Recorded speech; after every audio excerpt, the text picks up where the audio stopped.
He said I wasn't wife material because I refused to clean his filthy apartment. So I went back, with lip gloss, petty intentions, and a camera. Now he's the one wiping up the mess. Before we begin, please like, subscribe, and tell us where you're watching from. Let's all be internet friends. He was the kind of fine that made people pause mid-conversation. Not just handsome, polished. The kind of man whose fade stayed sharp, whose shoes looked allergic to dust, whose cologne hit first and lingered long after he left the room. I met him at a lounge I didn't even want to go to, one of those rooftop spots where the drinks are overpriced, and the lighting makes everything look more expensive than it actually is.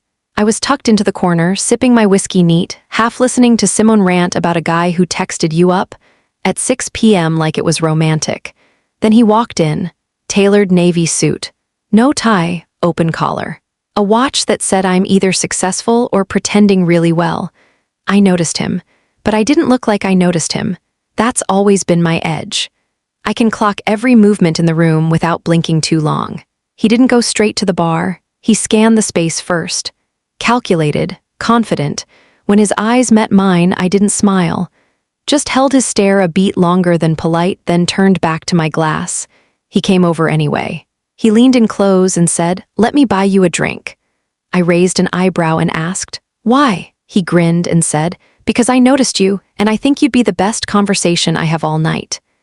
Simone rolled her eyes behind him, mouthing "Girl," no, like she already knew how this would end. But I was already curious. I told him to make it a double and we'd see. He laughed, said his name was Brandon, and held out a hand. I shook it and told him mine. The bartender brought another round. Brandon sipped his like a man used to being watched, but he kept his focus on me. He didn't ask what I did for work or try to find out who I knew.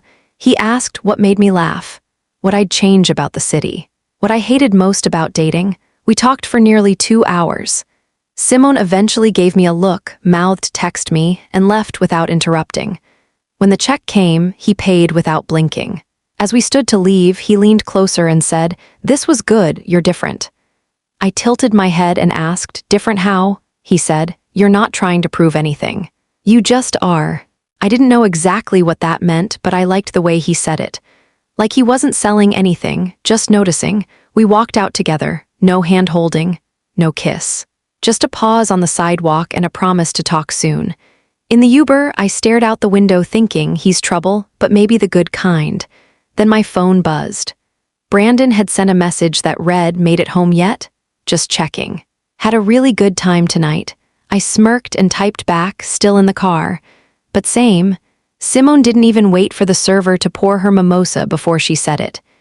"He looks like trouble," she muttered, stabbing a piece of pineapple with her fork. That crisp lineup, that velvet voice. Girl, he's got heartbreak written between his collarbones. I laughed. "You didn't even talk to him."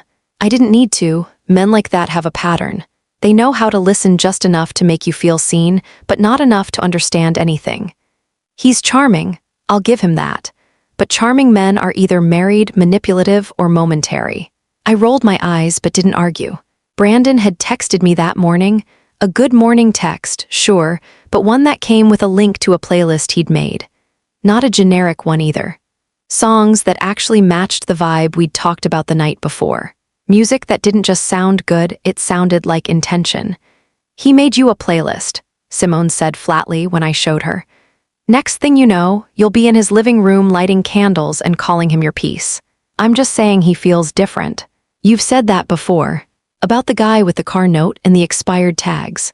I laughed again but tucked my phone away. Simone had a point, but she also hadn't heard the way Brandon talked. It wasn't just smooth, it was centered. He didn't interrupt. Didn't fill silences with jokes or bragging. He let me take up space like it was his pleasure to watch. The second night we talked, I told him I hated small talk. That if we were going to text, it had to be real, none of that wid at 11 p.m. nonsense. He said he appreciated that, said it was rare. He asked me what I'd learned too late. I told him that being low maintenance isn't a compliment. It's often just a way to excuse being neglected. He said he'd remember that. Later, he messaged me again with a song that had a woman's voice whispering, "I'm not asking for much, just what I'm worth." He wrote underneath, "This made me think of you." Simon wasn't impressed. Of course he's texting you like that. He knows what to say. I just want to know if he knows what to do. I said, that's what we're going to find out. She sipped her drink and gave me that sideways look she always did when she was holding back a monologue. Don't say I didn't warn you. I leaned back and smiled. You did, loudly, repeatedly. And I'll do it again. Because when you fall like it's your job. Just remember who was here folding napkins the last time you got heartbroken over someone with good teeth and a bad soul. I promised her I'd be careful, but I didn't say I'd walk away. Brandon talked like someone who knew exactly when to pause, exactly how long to hold silence before dropping the next sentence. It made everything he said feel intentional, like he'd practiced charm until it sounded like honesty. But what caught me off guard wasn't how he spoke. It was how he texted. I used to think texting didn't matter, that it wasn't real conversation, that you couldn't build anything off a digital thread. But Brandon made it feel like art. He sent songs with timestamps, quotes with no context that made me think harder, memes that weren't recycled from the internet, things he'd clearly made himself, or at least hunted down just to get a reaction out of me. One night, he texted me around midnight with a screenshot of a random paragraph from a book, something about people who hold on too long because letting go feels like failure. Then underneath, he wrote, that line hit. Don't know why, just thought of you. I read it 3 times before replying.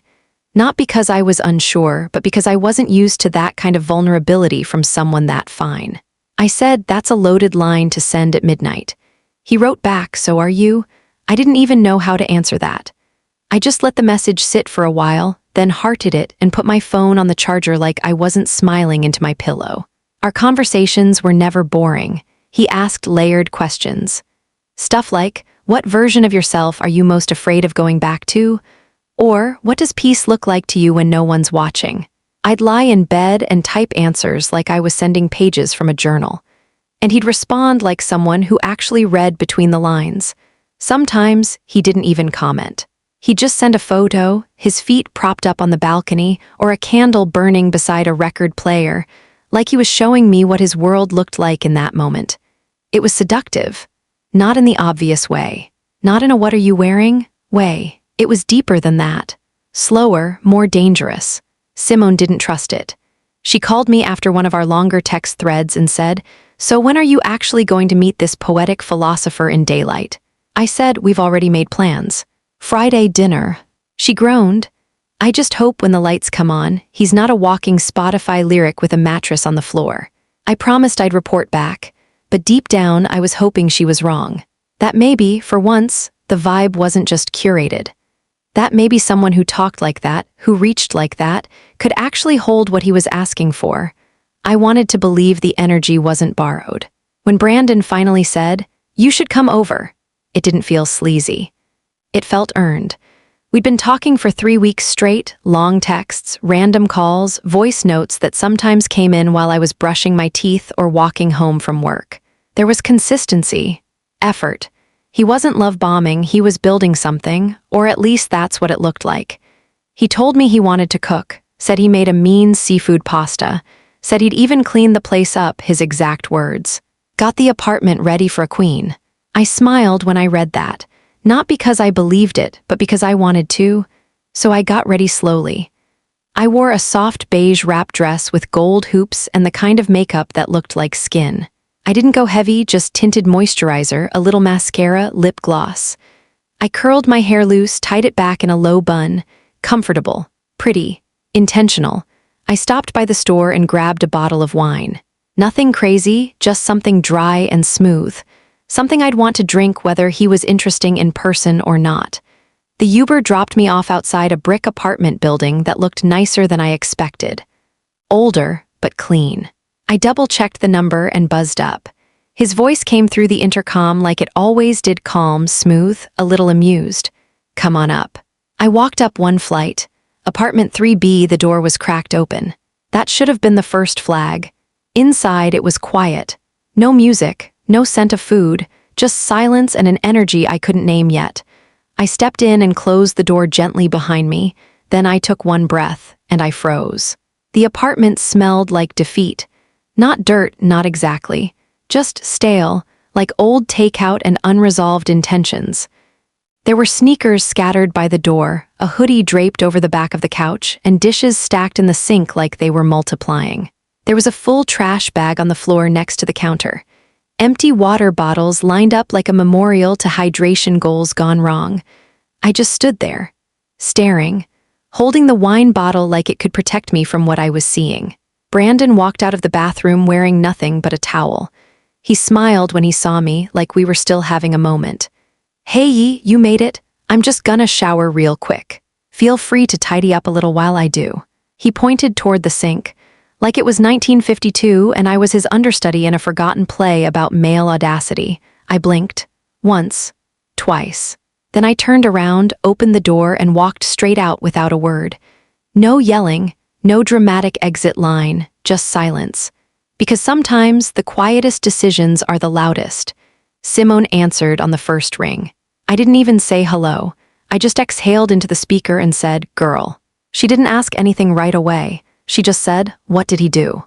I was already halfway down the block, walking fast, the wine bottle still in my hand like some kind of failed peace offering.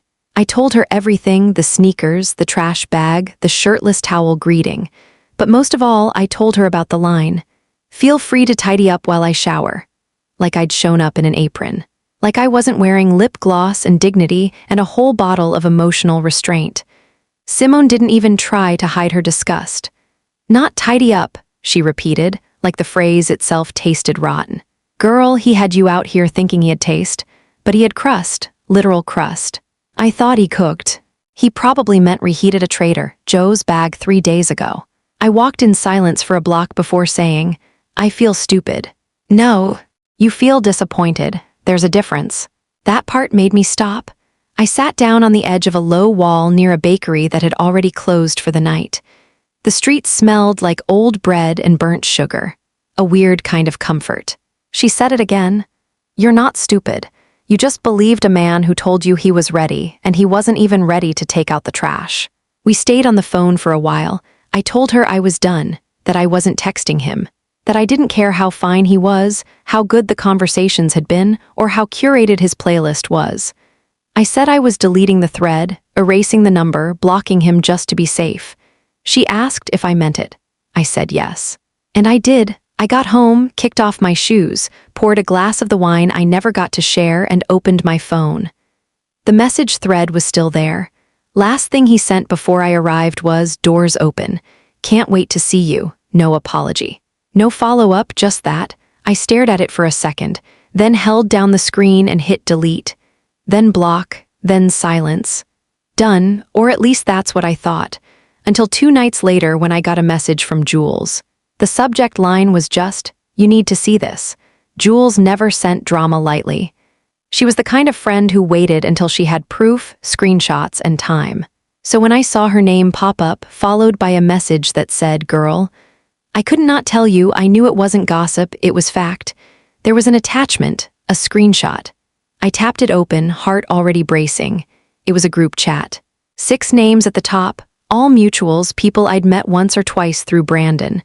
The message was from him, sent earlier that day. It read, "She walked in, saw a little mess, and dipped like I asked her to mop the whole city. Ain't wife material. A real one would have handled it and just said something later." The second message was worse. "I need a woman, not an intern with a lip gloss collection." I just stared at the screen, not angry, not even embarrassed. Just stunned at how fast people flip once they realize they don't have access to you anymore. A man who couldn't find the bottom of his laundry basket was now out here giving character evaluations. Jules followed it up with a message of her own. I told him I didn't think that was cool. He said he was just keeping it real. Thought you should know. I didn't reply to her right away. I didn't have words. I just sat on my bed, gripping my phone like it was trying to drain me. I reread his message twice. That phrase, wife material, like I was a fabric he didn't find durable enough.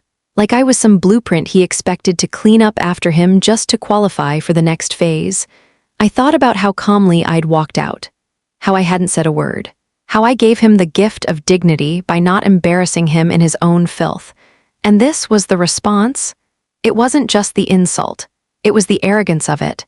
The assumption that I would care what he labeled me. The fact that he felt entitled to redefine the story after I'd already closed the book. I called Simone, no hello, no preamble. I just saw it, I said. He called me not wife material. Said I should have cleaned his apartment and proved something. She didn't even curse, not at first. She just let out a slow laugh. The kind that only shows up when someone's too done to scream. Then she asked, "You want revenge or closure?" I didn't hesitate. Both, I said, and I'm doing it in lip gloss. Simone didn't ask any more questions. She just said, "Good. Now let's plan it right." We sat on FaceTime like we were planning a heist. Her head was wrapped in a satin scarf, eyebrows furrowed, phone balanced against her pillow. I was pacing my kitchen, notebook open, pen in hand. Not because I needed notes, but because I needed something to hold. "I'm not gonna fight him," I said. "This isn't about yelling or clapping back." "No," Simone agreed. "This is about precision, about exposure. You're not going back to make noise, you're going back to document, to present the truth and let the internet do what it does." She was right, the rage had already passed. What I felt now was colder, focused. Like something in me had clicked shut and flipped the switch from reaction to retaliation. "I'm gonna dress like the version of me he thought he had the right to evaluate," I said. "I want him to see everything he dismissed and realize it wasn't built for him to begin with." Simone clapped once like a director yelling action. Low bun, red lip, white outfit, clean, sharp. The opposite of him. I texted my cousin Avery, the tech one, the one who knew how to edit, watermark, blur faces, and make a messy man go viral without a single legal risk. I just sent one line. "I need help exposing a man's apartment." Discreetly, artistically, he wrote back, "Say less, I got you." The plan was simple. I'd call Brandon, say I overreacted, that I missed our connection, that I wanted to talk it through in person. He'd bite, his ego would make sure of that. He'd invite me back. He'd assume it meant he still had a hold. But this time, I wasn't walking in with butterflies. I was walking in with a camera. Simone helped me write the message. We kept it vague, warm, regretful. A few carefully placed, maybe I judged too fast lines, the kind of tone that men like him confuse with softness. He replied within 10 minutes. Said he'd love to see me again. Said he'd clean up this time. That part made me laugh out loud. I asked if his roommate would be home. He said no, Marvin worked nights, and besides, he minds his business. That made it even easier. We picked a date. Saturday. Late afternoon. Good lighting.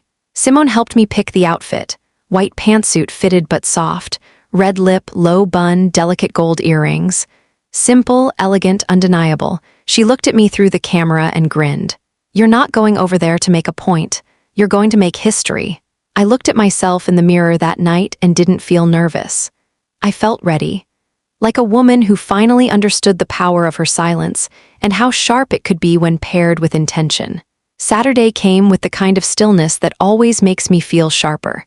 I woke up early, not because I needed time, but because I wanted to move slow. I did my makeup like I was layering armor. Skin blurred, lashes long, red lip painted on with precision. I tied my hair into a low bun, let one soft curl fall along the side of my face. The suit was pressed the night before.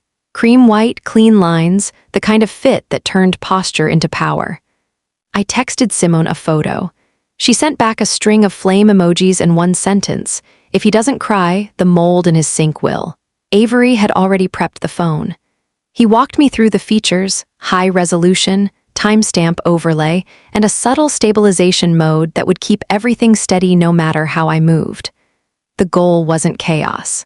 The goal was clarity. Document, don't engage. I told Brandon I'd be there around 4. He said he was looking forward to reconnecting. That word, reconnecting, like I was an outlet he could plug his pride back into. I just replied, "See you soon," and left it at that. When I arrived, Marvin opened the door. His expression froze the second he saw me. A tight-lipped nod, a glance at my outfit, then a step aside like he wanted no part in whatever was about to happen. Brandon was in the kitchen, shirtless again, but this time he'd at least put on sweatpants. He turned when he heard me walk in and smiled, wide, smug, expectant. "Damn, you look good." I didn't answer that. I just stepped inside, phone already in record mode, tucked against my purse like it wasn't even on. I glanced around. The apartment was worse. The same hoodie was still draped over the couch. The trash bag was gone, but in its place was a mountain of delivery boxes. There were 2 empty takeout containers on the floor, mold in a cup by the sink. Dishes from last week still stacked, leaning like a condemned building. The air smelled like microwave grease and forgotten onions. The bathroom door was cracked. I didn't need to look in to know it hadn't been touched. Brandon asked if I wanted water. I said no and started walking slow, deliberate, down the hallway, phone tilted just enough to catch every corner. "What you doing?" he asked, voice somewhere between confused and entertained. I turned around and smiled. "Documenting." He blinked. "What?" I didn't explain, I just kept moving. The camera caught everything. The ring around the toilet. The half-eaten wings on the coffee table. The roaches fleeing behind the microwave when I stepped too close. And when I was done, I walked back to the front door and adjusted my blazer. "Thanks for inviting me," I said. Then I left without touching a single thing. I got in the car, closed the door gently, and took a long breath. Not a deep one, the apartment had stolen those, just long enough to feel the shift. I placed the phone on the passenger seat and opened the footage, watched it silently. Every frame confirmed what I already knew. The mess wasn't just physical, it was layered. Lived in, audacious. Simone called before I could send it. "You out?" I said, "It's done." Her voice dropped to a grin. "You film it. Every corner, every sock. Every container with an expiration date that could press charges." She whistled, "I hope you wore gloves." I sent her a few screenshots. A wide shot of the kitchen counter. A close-up of the cup with mold. The panoramic sweep I took of the hallway, where even the baseboards looked like they'd filed for unemployment. Simone laughed so hard she had to hang up and call back. Avery was next. I texted, footage secured. "Let's go." He sent back a folder link before I could blink.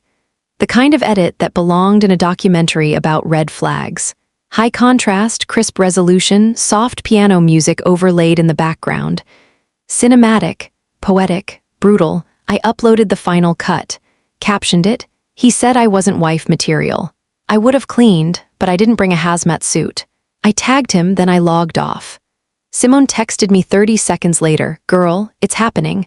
I ignored my phone for an hour, took a shower, made tea. Sat on my couch and turned on a nature documentary. When I finally picked it back up, the post had already crossed 6,000 shares. Screenshots were everywhere. Group chats, IG stories. Threads with titles like, "When the bare minimum calls you extra." The comments were wild. "Not wife material, sir, this is biohazard material." She didn't post this out of spite. She posted this out of public safety. That apartment needs therapy and an exorcism. Brandon hadn't said a word yet, not publicly. But I could feel the silence, the panicked kind. The kind where a man who lives off control starts realizing the narrative isn't his anymore. By midnight, someone had slowed the footage down and added dramatic violins. Someone else had paired it with spoken word. One comment read, "This is why women stop arguing and start documenting." I hearted that one because that's exactly what this was, not revenge, just proof. The next morning he tried to message me. It wasn't immediate. Brandon waited the full 24 hours like he thought a day of silence would change the context. Like maybe I'd cool down, like maybe the internet would move on. But the post had legs. It had crossed platforms. It was on TikTok now, stitched, duetted, green-screened. A girl made a whole dramatic reading out of the captions. Someone else broke down the footage like a crime scene analysis. Frame by frame. Brandon's name was blurred, but the apartment wasn't. And that was enough. Anyone who knew him or had ever been inside didn't need the tag. His DM came through quietly like shame always does. No punctuation, just, "Hey, can we talk?" I didn't answer. I let the preview sit in my notifications like a museum plaque. Proof of what always comes after exposure, panic disguised as outreach. I screenshotted it. Sent it to Simone with no caption. She replied, "Weak, he's hoping you'll unruin his reputation." Too late, Avery texted next. He had analytics. The video had been reposted on 3 major meme accounts. People were adding it to threads about unhinged but righteous acts of femininity. Some were even requesting merch. I watched it all from a distance. Not because I wasn't invested, but because I was finally calm. Not the kind of calm that comes from closure, the kind that comes from clarity. Brandon didn't want to talk. He wanted a reset, a cleanup, a return to the image he thought he controlled. But the thing about calling someone not wife material because they refuse to clean your disaster, you better be spotless. He wasn't even Lynn-trolled. Around lunchtime, I got a second message. I just feel like you could have handled this privately. That one made me laugh, really laugh, like belly deep, neck thrown back kind of laugh. The kind you only get when someone who was loud in their disrespect suddenly discovers volume control. He could have apologized, he could have cleaned, he could have respected silence when I gave it to him the first time. But he didn't, so I gave him something louder. I opened the message thread and stared at it for a while, not tempted, just amused. Then I did what needed to be done. I left him on read. I didn't post anything new, didn't add to the thread, didn't comment under any of the viral reposts. I just let it breathe. But the world around Brandon, it started shifting. On Monday morning, Miss Candace from 3B knocked on his door loudly. Apparently, someone had shown her the video at church. She marched up to his apartment with a box of cleaning supplies under one arm and a laundry bag under the other. I wasn't there, but Marvin sent Simone a voice note. He said she shouted loud enough for the whole floor to hear, "Boy, the world done seen your drawers. You better bleach everything and stop embarrassing your bloodline." Brandon didn't open the door. She stayed outside for another 10 minutes, narrating every complaint. The mold, the dishes, the crusty microwave. She even mentioned the takeout containers in the footage. I saw the timestamp. That food was older than Lent. Simone forwarded me the voice note with a message. Miss Candace is all of us. The comments section under the original post hadn't calmed down either. Someone had made a side-by-side comparison, me in the white pantsuit, him barefoot behind the stained couch. Another person found one of his old tweets from last year that said, "I only mess with women who carry themselves like queens." They posted it with the caption, "Queens don't visit the sewer, sweetheart." By the end of the day, his profile was private. I didn't celebrate. Not in the way people expected me to. I didn't pop champagne or post a follow-up dragging him further. I didn't need to. The internet had already done the heavy lifting. But more importantly, so had I for once. I didn't second-guess the choice to walk away. Brandon tried one more time. Left a voicemail that started with, "I just think we got off track," and ended with, "You didn't have to humiliate me like that." I didn't respond. Because here's the thing, when a man publicly questions your worth, privately cleaning up his ego isn't your responsibility. Especially when he's still living in the mess he swore made him a man. That night, I got a DM from someone I didn't recognize at first. The name didn't ring a bell, but the profile picture had a vaguely familiar backdrop. The same hallway I remembered from one of Brandon's grainy IG stories.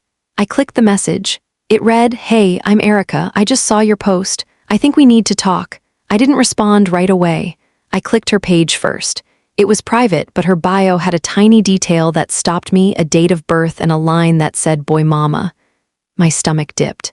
I replied, "Talk about what?" She wrote back instantly, him. He said the same thing to me, about not being wife material. 2 years ago, I asked if they had dated. She answered with one word, "Worse." The next message came with screenshots. One was a text thread from 2022. Brandon had written, "If you want to be taken seriously, you should start acting like a wife." Another showed a receipt, not metaphorical, an actual receipt from a grocery store where she'd bought cleaning supplies. Caption, "The last time I thought cleaning up after a grown man was romantic." But the photo that came next. It was a picture of a baby, maybe 3, maybe 4, sitting on a couch that looked suspiciously familiar. I sat there for a long time, not angry, not even surprised, just tired. Erica said she'd left when she realized he wasn't going to change, that he only ever responded to exposure, that her silence had cost her more than his arrogance ever did. She said she saw my post from someone who shared it in a mom group, said she clicked it and nearly dropped her phone. Same apartment, same couch, same excuses. I asked her one last question. "Are you okay now?" She said, "Getting there. You helped more than you know. We didn't talk after that. No trauma bonding, no back and forth. Just two women, joined by the pattern of a man who treated cleanliness like currency and respect like an optional tip. I blocked him again, just in case. Not because I was scared he'd reach out again, but because I wanted the boundary to stay loud even after the noise died down. The next morning, I sent Simone a voice note. He's not new, he's just recycled. Same script, different silence. She replied, trash always takes itself out eventually. I poured my coffee, turned off notifications, and got dressed for work. Because healing doesn't always look like revenge. Sometimes, it just looks like waking up untouched by what once made you shrink. Avery texted me that afternoon with a screenshot and 3 laughing emojis. He'd taken the post and turned it into a meme.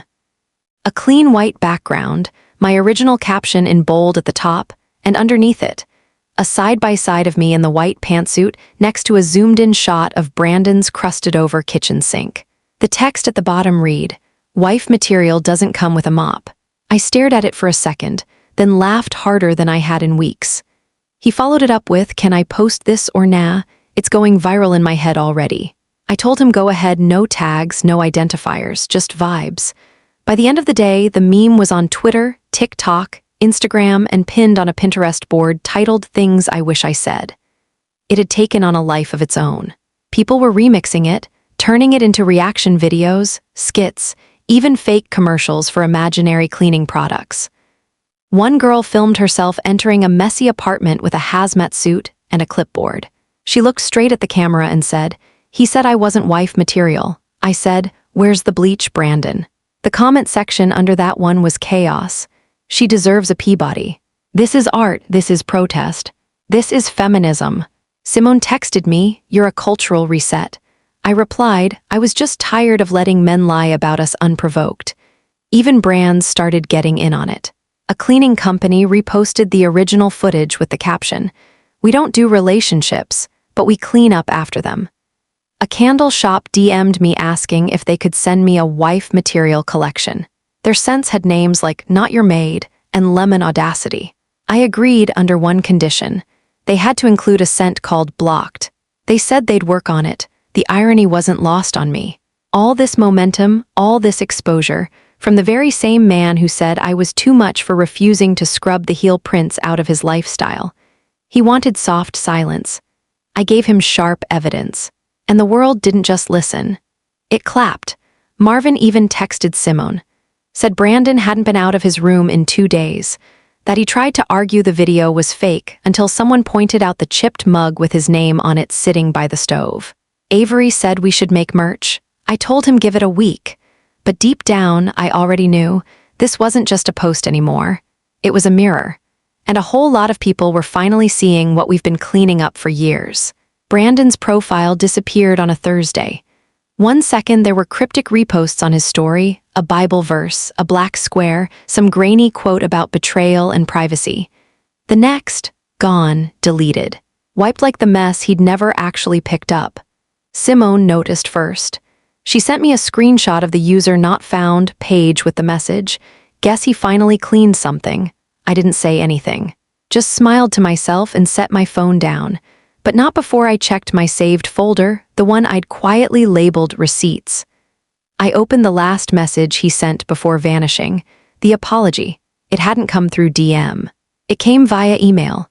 Subject line, I shouldn't have said that. The message was long, no punctuation errors, no slang. The kind of careful tone people only adopt when they're writing for an audience they know they lost. He said he was sorry for calling me that. Said he didn't mean it like that. Said he was just embarrassed, that the place was a mess and he felt judged, and that he said what he said to regain control. He thanked me for not naming him. He asked if I could delete the video now. I didn't respond. Not because I wanted to hurt him, but because I owed nothing to a man who only found clarity when everyone else found his kitchen. I printed the email, not to hang, not to post, just to keep, a frame of reference. A moment where someone finally admitted I wasn't crazy, just correct. Then I did something even pettier. I framed it. Put it on my vanity next to a small placard I made with gold script on black velvet. It read, "Wife material." Below it, the date of the post.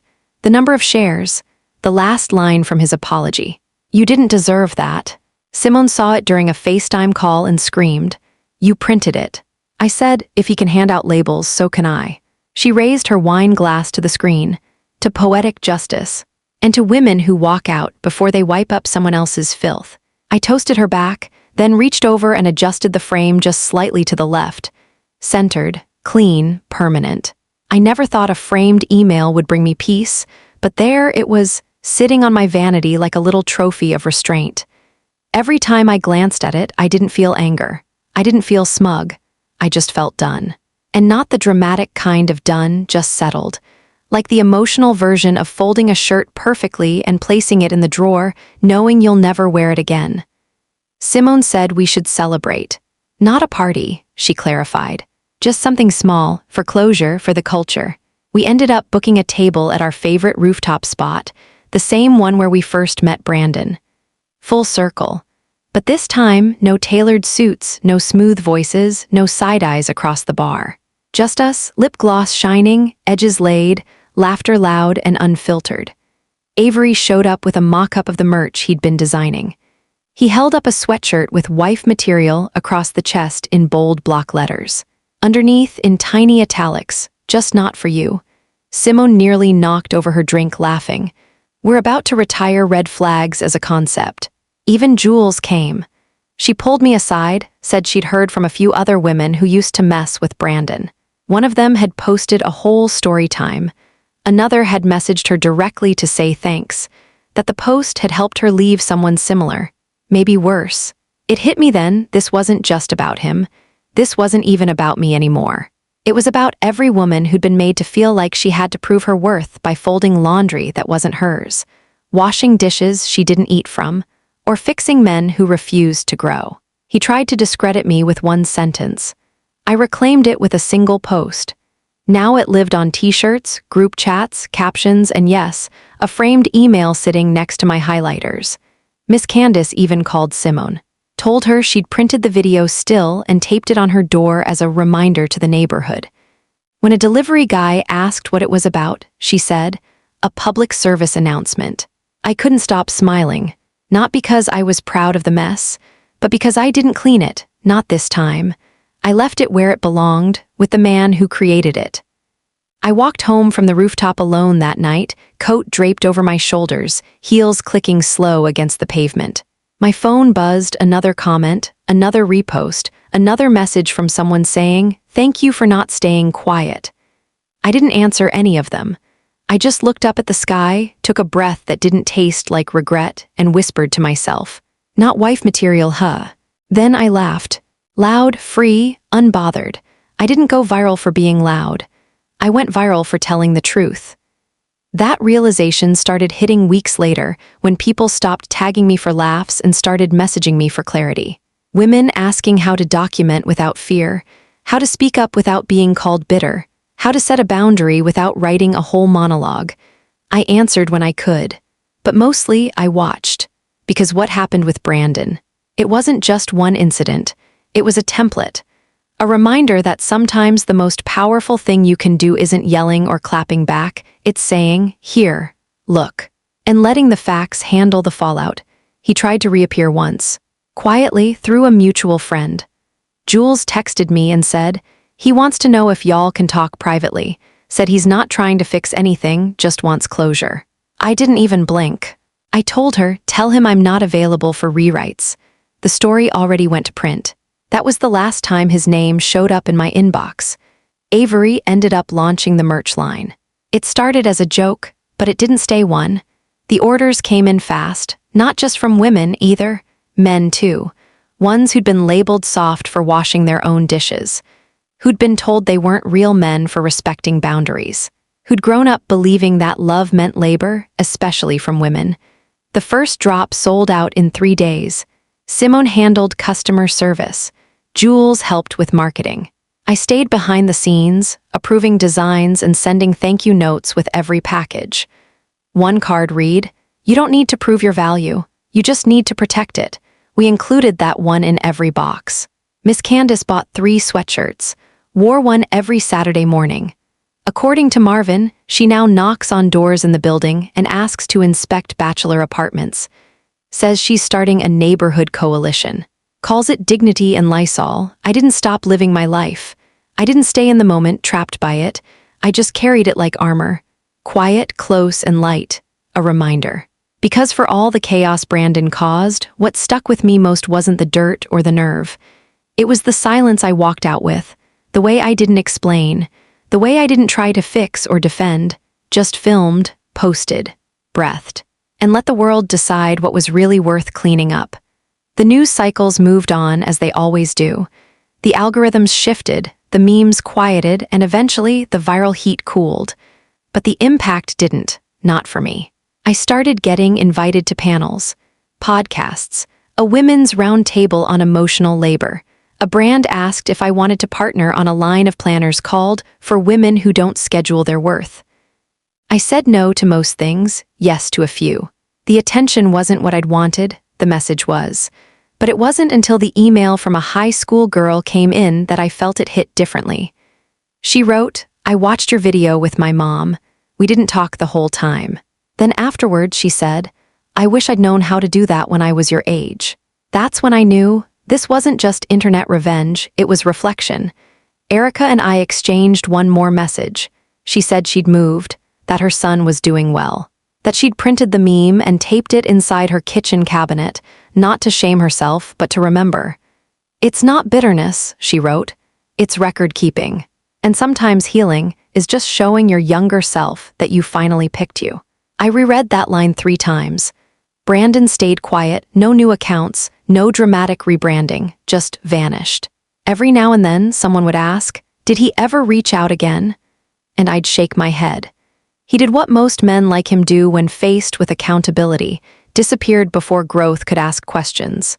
Simone and I made a ritual out of Sunday morning coffee runs. No men, no drama, no filters, just real talk. She'd hold up her cup and say, "To women who no longer explain the mess they walked out of." I'd toast back, and to not folding other people's laundry, emotional or otherwise. We'd laugh, sip, move on.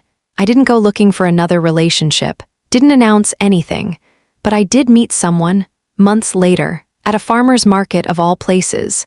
He asked what my favorite fruit was, then asked if he could buy it for me. No playlist. No preamble, just small kindness. I didn't tell him about Brandon, didn't need to. He met me in a clean space, emotionally and otherwise. And when he asked about what I did, I just smiled and said, "I write." Sometimes I remind people how to choose themselves. He said, "I like that." And he meant it. Brandon was nothing more than a footnote by the time the news reached me. He'd moved out of the apartment. Marvin sent a discreet message. No fanfare. Just a photo of the empty living room, couch gone, walls bare, floor finally visible. He captioned it, "The mess left when the man did." I stared at it for a while, not out of nostalgia, but to study the vacancy. The absence. That silence where audacity used to live. There was no trace of who he tried to be in that space. No presence, no pride, just clearance. I showed it to Simone over brunch. She dipped her toast into syrup and said, "So you really ghosted him into accountability." I laughed. I didn't ghost him. I just stopped editing his reality. The merch still sold in quiet waves. Avery started a second drop, this time with matching mugs and tote bags. The most popular item wasn't even the sweatshirt anymore. It was a sticker that read, "Not wife material. Just not for you." People were slapping them on laptops, water bottles, dorm doors. One woman sent a photo of her bathroom mirror with it stuck to the corner. Said it reminded her not to shrink when her boyfriend's silence tried to correct her voice. I started journaling again, not for content, for myself. The first entry I wrote after everything read, "There's a difference between forgiveness and proximity. I can forgive you, but you're still not allowed near me." That became my rule. That became my peace. Jules invited me to speak at a women's networking event she was helping organize. I said yes, then immediately wondered why. I didn't see myself as someone people look to for guidance. But when I stood on that stage and looked out at all those women, some tired, some inspired, some just starting to name what they were walking through, I realized I didn't need to have all the answers. I just needed to tell the truth. I told them about the lip gloss, the outfit, the camera, the silence. The way exposing a kitchen had exposed something deeper. I told them, I didn't post that because I was mad. I posted it because I was done folding, done shrinking, done auditioning for a role someone wasn't qualified to cast. When I stepped off the stage, a woman hugged me. She didn't say a word, just pressed her hand to my back and nodded. That was enough. That night I got home, took off my makeup, and stood in front of the mirror. The framed email still sat there, right next to the wife material plaque. I didn't touch either of them. I just looked at myself and whispered, "This version of me, she's not up for debate." It was the sound of my own laughter that startled me. I was standing in the aisle of a grocery store, arguing with Simone about oat milk, and I heard it, unfiltered, full, echoing down toward the freezer section like I didn't care who was listening. I turned my head slightly, caught my reflection in the glass of the freezer door, and blinked. That woman, she looked light, not because life was perfect, but because she no longer carried things that weren't hers. Simone noticed too. She didn't say anything right away, just watched me toss the oat milk into the cart and said, "You're back." I raised an eyebrow. Back from what? She smiled. From that man's mess, from that dusty apartment, from that version of you that mistook containment for peace. I didn't argue, she was right. The viral storm had passed. But what remained, what stayed, was how much I'd changed without forcing it. How clarity does that, quietly. Without applause.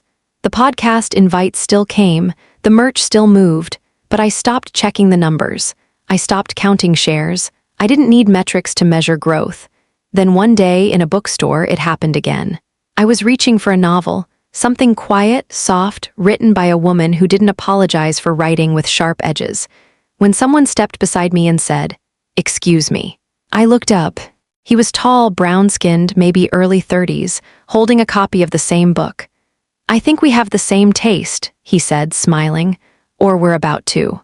It wasn't a line, just a moment, small, human, kind. I smiled back, polite but measured. "It's a good one. She writes like she's cutting through fabric." He chuckled, "I like that." We didn't exchange numbers, didn't flirt, just shared a few sentences, nodded, and parted. But as I walked toward the register, I realized something. I hadn't flinched. I hadn't wondered if he'd find me too much or not enough. I didn't overanalyze my tone, my posture, my presence. I didn't shrink. I just showed up. Fully, quietly, completely. When I got home, I lit a candle, kicked off my shoes, and curled up on the couch with that book. And for the first time in months, I didn't check my phone once. Because no man's silence held power anymore. Only mine did. I framed the sticker too. It sat right above my desk next to the framed email, right under the plaque that still read "Wife Material." The sticker was simple. White letters, black background. The words I never had to say out loud because I lived them. Not wife material. Just not for you. Sometimes I'd sit at that desk with a coffee in one hand, journaling in the other, and catch myself smiling. Not because I won, but because I left. Because the me that had once questioned her worth over a pile of unwashed dishes now knew, peace isn't performance. And softness isn't something you have to prove. Brandon never resurfaced. At least not in my world. I'd heard from Marvin that he'd moved cities, changed jobs, that he told people the whole thing had been a misunderstanding blown out of proportion. I didn't care. Let him twist it. That was his pattern. What mattered to me wasn't the version of me he tried to sell. It was the version I reclaimed. And she was thriving. Simone and I still met every Sunday. She started bringing new women with her, friends, cousins, coworkers, women who'd seen the post or lived their own version of it. One by one, they'd sit across from us, coffee in hand, and tell their stories. And we'd listen. No judgment, no fixing, just space. We started calling it Spill and Heal. Nothing formal, no branding. Just warmth and truth and the occasional espresso martini. The merch line donated half its profits to a nonprofit that helped women leave toxic environments, romantic or otherwise. That was Avery's idea. He said petty doesn't have to be shallow. Sometimes it funds exits. One morning, while cleaning out my phone, I found the original footage again. The video of Brandon's apartment, the silence, the slow pan. I watched it all the way through. Then deleted it, not out of shame, but because I didn't need it anymore. The lesson wasn't in the mold or the mess. It was in the moment I realized I didn't owe clarity to chaos. I shut my laptop, walked to the mirror, and looked at myself like I used to look at other people, searching for signs of discomfort. But there were none. No tension in my shoulders, no second-guessing in my jaw, just me, upright, whole, unapologetically too much for anyone who refuses to be enough. And that was always the material. Thank you for watching. Please do not forget to like, comment, share, and subscribe. I love you all.